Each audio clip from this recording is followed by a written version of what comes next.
بسم الله الرحمن الرحيم نحمده ونصلي على رسوله الكريم.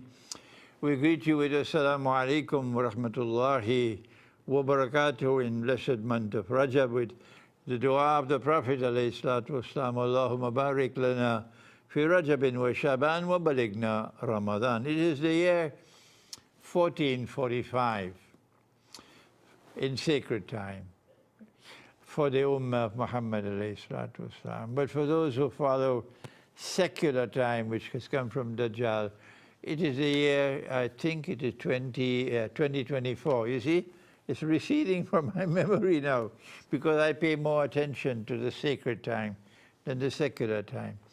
And this year, 2024, is a critically important year for the modern West, because the modern West is led by the United States of America. Pax Americana is still alive.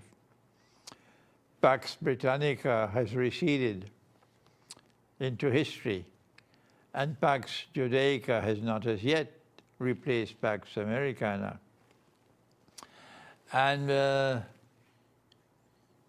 United States will have an election in November of this year. And there is the distinct likelihood that while they were successful in removing Imran Khan in Pakistan, they will not succeed in removing Donald Trump in the United States. And there is every likelihood that he might win the election and again return as President of the United States. I am not a follower of Trump. I'm only offering you an analysis. So don't come with any nonsense that I'm a follower of Trump. No. What are the implications? A Muslim must be following the Sunnah of the Prophet. And the Prophet, Allah's blessing be upon him, was someone who clearly observed his strategic environment. This is the strategic Sunnah on which I've lectured in the past. And so we must be looking at the affairs of the world and anticipating what is going to come. What are the implications of a return of Trump as President of the United States for the modern West and for Pax Americana? And the first implication is not that they stole the election 4 years ago. That's history. That's history. The first implication is what's going to happen in Ukraine. And they are now, the Western world, which is supporting Ukraine in the war with Russia, are now in a state of terror. Because Trump has said it several times that he's a friend not only of the Ukrainian president, but he's also a friend of the Russian president. He's a friend of both of them. Yes, the president of the United States will not speak like that, but Trump speaks like that.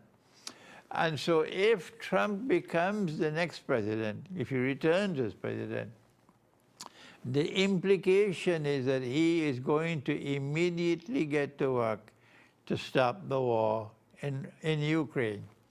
And in order to stop the war in Ukraine, you have to change the Western policy pertaining to that war. That we are going to support Ukraine to the end. That there can be no peace until Russia withdraws from Crimea, Russia withdraws from all the other territories where the Russian people themselves living in Ukraine have voted, we want to be a part of Russia. This policy of the West will have to go. And you have to sit down to negotiate now a peace different from the one that Ukraine wants now at this time. Will the West be prepared to accept this collapse of their strategy pertaining to Ukraine? It will be very embarrassing for Europe. It will be embarrassing for those in the United States who want to pursue the war. And so I want to use this opportunity to just issue a gentle warning to my people, and that is the likelihood of this embarrassment coming is so great that perhaps they might want to provoke the Great War between NATO and Russia and China before the election takes place. I hope and I pray they don't succeed. I hope and I pray that the Great War does not take place in 2024.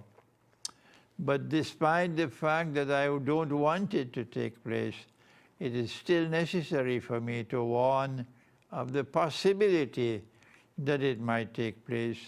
And if we have to warn of this possibility, then as Muslims we have to prepare. We cannot remain in the cities because that's the worst place to live when a great war takes place.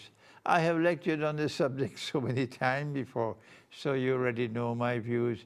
May Allah protect us in this great war if it comes. Thank you. Wassalamu alaikum wa rahmatullahi wa barakatuh.